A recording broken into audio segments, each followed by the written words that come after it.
Welcome back, everybody, to another deep dive. Hmm. Today, we're going to kind of dig into something I think a lot of people are going to find a little controversial. Okay. We're going to be talking about the idea that maybe passion Hmm. is not really all it's cracked up to be. Interesting. So the source material for this deep dive is a book called Don't Be Passionate. Okay. And I'll tell you, it's pretty provocative Yeah. in a lot of ways. I can imagine. Have you ever thought about like the whole follow your passion thing Mhm. and wondered if it's maybe not the best advice? Well, it's kind of everywhere these days, right? Like all those Yeah. TED Talks and, Burning Man and everything. Right. And it's presented as like this key to fulfillment and success. Right. But the author of Don't Be Passionate really throws a wrench in that whole idea. Oh, really? They actually argue that passion can sometimes be a hindrance. Interesting. And they even use these kind of shocking examples, Oh, like what? like the Segway, Okay. the Iraq War, Yep. even the story of Christopher McCandless from Into the Wild. So these are examples of passion gone wrong. Exactly, like Yeah. passion that didn't really lead to Yeah. anything positive. Yeah, it seems like they all had a lot of passion behind them, but Mm-hmm. they didn't work out so well. Yeah, and the book makes this distinction between like raw passion Okay. and purpose. I see. So it's like, yeah, you can have all this energy and excitement, but without like a clear direction, Right. you're not going to really get anywhere. It's like having a powerful car with no steering wheel. Yeah, exactly. And that's where the book really gets into this idea of purpose. So how do they define purpose then? Well, they kind of describe it as passion with boundaries. Okay. Like you take that passion and you focus it toward a specific objective. So it's like passion is the fuel, Yeah, but you need a map to know where you're going. exactly. And they use some interesting examples of people who achieved amazing things, but maybe not in a way we typically think of as like super passionate. Oh, interesting. Like who? Well, they talk about Eleanor Roosevelt Okay. and also John Wooden, the basketball coach. Oh, yeah, legendary coach. Right. And they were both obviously dedicated to their work, but it wasn't necessarily about like this emotional, fiery passion. Right, more about a deeper commitment. Yeah, exactly. Like a sense of duty or something bigger than themselves. It makes you wonder if we've overblown this whole idea of like, you have to feel passionate all the time to be successful. That's exactly what the book is suggesting. Like, what if it's more about purpose than just like raw feeling? Yeah, and maybe purpose is less about me, and more about something outside of ourselves. Exactly. Like the book says, purpose de-emphasizes the I. That's a pretty powerful statement. It is. Yeah. But, okay, so we've talked about like how unchecked passion can be a problem, but there are definitely lots of successful people who we do describe as passionate. Right. So how do we square that with this idea that maybe passion isn't always a good thing?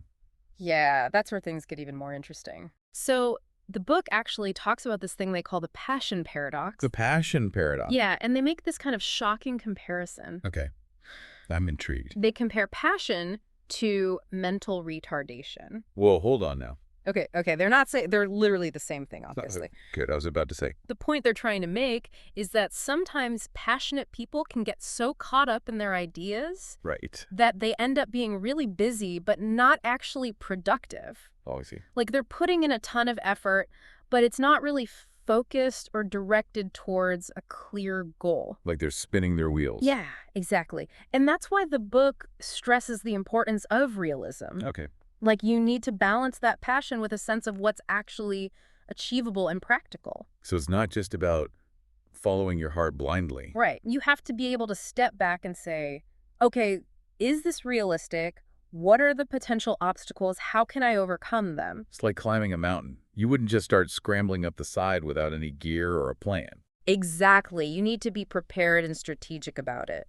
So instead of diving headfirst into your passion, the book suggests taking a more iterative approach. Iterative. Yeah, like taking small steps, getting feedback along the way, and building on your successes. So it's more about being methodical and adaptable. Exactly. That makes a lot of sense. And it can help you avoid some of those pitfalls of just letting your passion carry you away without thinking things through. So it's about finding that balance between passion and practicality. Right. And that's something we're going to dig into even more in the next part of our deep dive. I'm looking forward to it. Me too. We'll be right back after the break. Sounds good. Okay, so we've been kind of digging into this idea of unchecked passion and how realism is super important. Right. But isn't there also like a danger in being too cautious? Yeah, that's a good point. Like if you're too focused on the downsides, could that not stifle your creativity? Absolutely. And the book doesn't say you should just like get rid of passion altogether. Okay. It's more about shifting your mindset a bit. So how do you mean? Well, instead of being blindly passionate, Yeah. they suggest we should be strategically intimidated by our goals. Intimidated? That seems kind of counterintuitive. I know, right? Like, wouldn't that make you less likely to actually pursue something?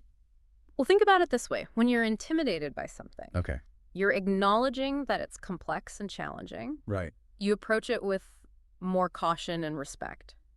So it's not about being paralyzed by fear, No, not at all. but more about having like a realistic understanding of the effort involved. Exactly. Hmm. The book calls it being methodically determined. Methodically determined. I like that. Yeah, so it's about breaking down those big goals into smaller steps. Okay. Constantly checking your progress and making adjustments as you go.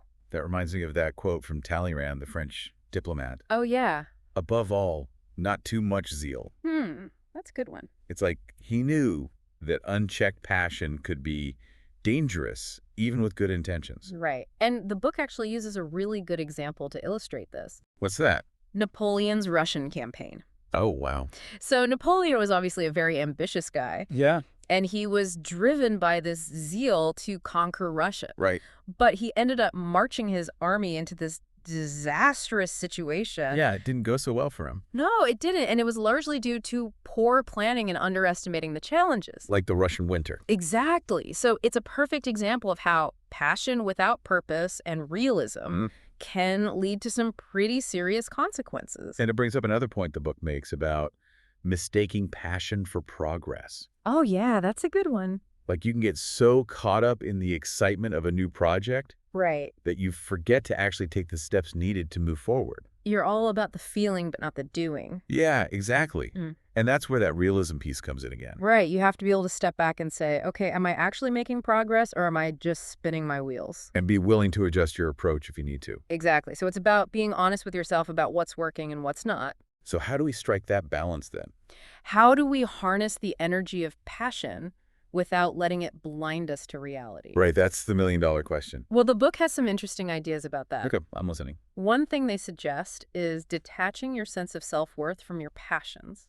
So like not tying your identity to your success or failure. Exactly. Because when you get too emotionally invested in an outcome, it can be really devastating if things don't go as planned. And that can make you less likely to take risks in the first place. Right, because you're so afraid of failing. So it's almost like we need to get comfortable with the possibility of failure. In a way, yeah. Not that we should aim to fail, Of course not. but that we accept it as a potential outcome. Right, and that it doesn't define us as individuals. That's a really interesting way to think about it. It's about having a healthier perspective. So our passions are important, Absolutely. but they don't have to control us. Exactly. And the book suggests a little linguistic trick that might help with this. Oh, what's that? Instead of saying, I'm so passionate about this, Mm-hmm. try framing it as, I must do this, or I was put here to accomplish this. It seems like a subtle change, Yeah. but I can see how it shifts the focus. Right. It's less about the feeling and more about the purpose. Like a deeper sense of commitment. Exactly. And the book also talks about the importance of breaking down those big goals Right. into smaller, more manageable steps. So instead of trying to do everything at once, You focus on making incremental progress. one step at a time. Exactly. It might not be as glamorous, True. but it's often more effective in the long run. And less likely to lead to burnout. Absolutely. Mm. By celebrating those smaller wins, Mm-hmm. you stay motivated and engaged even when the journey is long. And it's all about building resilience. Yes, developing that growth mindset. So you see setbacks as opportunities to learn and improve. Exactly. Instead of viewing them as failures. That's a really powerful shift in perspective. It takes the sting out of those inevitable bumps in the road. So as we wrap up this part of our deep dive, Okay. what are some of the key takeaways for our listeners? Well, I think the biggest one is that, I think one of the biggest takeaways is like, maybe we need to rethink how we view passion. yeah. Like it's not about getting rid of that enthusiasm. Right. It's about making sure it's actually working for us. Exactly. Don't be passionate isn't saying we should become these like cold, unfeeling robots or anything. Okay. It's just recognizing that real success takes more than just raw excitement. Mm-hmm. You need that clear sense of purpose, that grounded sense of realism, and you gotta be willing to adapt along the way. The book really pushes us to think about like the why.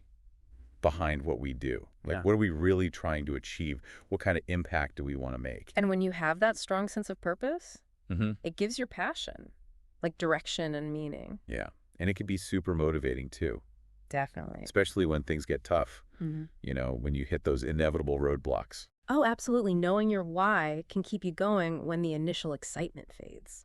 Another thing that really stuck with me was the idea of not tying your self-worth to your passions. Oh, yeah, that's a big one. It's easy to fall into that trap. It is. If I succeed, then I'm awesome, but if I fail, then I'm a loser. Right, and the book argues that that kind of thinking can actually hold you back. Oh, really? How so? Well, it makes you less likely to take risks. Okay. You're so afraid of failing that you don't even try new things or push yourself outside your comfort zone.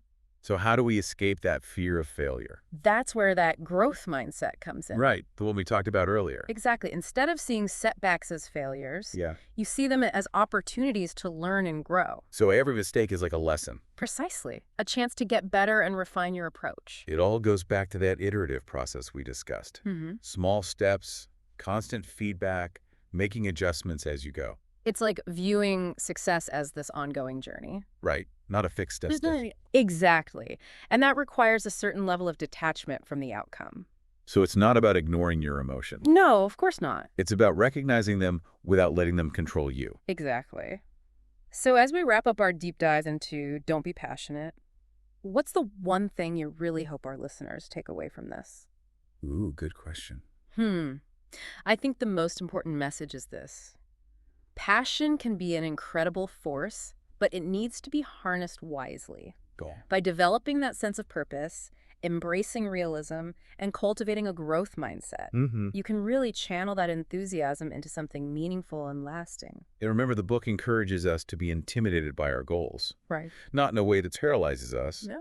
but in a way that makes us respect the challenge and approach it with thoughtfulness and determination. The book puts it really well. Leave passion for the amateurs. Make it about what you feel you must do and say not what you care about and wish to be. That's a powerful statement. It is. So for our listeners, we challenge you to think about your own passions and goals. Mm-hmm. Are you letting enthusiasm lead the way, or are you approaching things with purpose and a realistic outlook? We hope this deep dive has given you some new perspectives and maybe even challenged some old beliefs. Remember, success is a journey, not a destination. And sometimes a little strategic intimidation can be a good thing. I think that's a great place to leave it. I agree. Thanks for joining us for another deep dive. It was a pleasure being here.